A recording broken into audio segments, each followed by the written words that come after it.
বুঝলেন, ভাগ্যে থাকলে এই ভিডিওটাও কিন্তু ভাইরাল হইতে পারে। যাই হোক, দুপুরে রান্না করব, সবকিছু ভাগে ভাগে গুছিয়ে নিলে রান্নাটা তাড়াতাড়ি হয়ে যায়।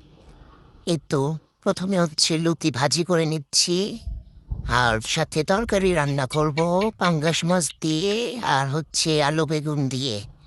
লুচি ভাজা শেষ, কি সুন্দর একটা কালার এসেছে। এরপর হচ্ছে মাছগুলো দিয়ে দিলাম কড়াইতে, হাই হিটে ভালোভাবে মুচমুচে করে ভেজে নেব। আমি আবার মাছ একটু কড়া করে ভাজি। এই তো ভাজা হয়ে যাচ্ছে, একদম লাল লাল করে কড়া করে করে ভেজেছি। এবার তরকারি রান্নার পালা। এখানে পেঁয়াজ বাটা আর আদা বাটা দিয়ে ভেজে নিয়েছি। এখানে সব মশলা কাঁচামরিচটা দিয়ে একটু কষিয়ে নেব। মশলা যত কষাবেন তত স্বাদ। এখন সবজি দিয়ে দিচ্ছি আলু আর বেগুন। এখন সবজিগুলো ভালো মতো কষিয়ে নেব।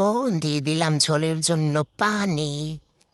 এরপর বলক উঠে আসলে মাছগুলো ছেড়ে দিলাম। এবার আর একটু হাই হিটে রান্না করে এই তো একদম রেডি আমার তরকারি। ফলো করে দিয়েন।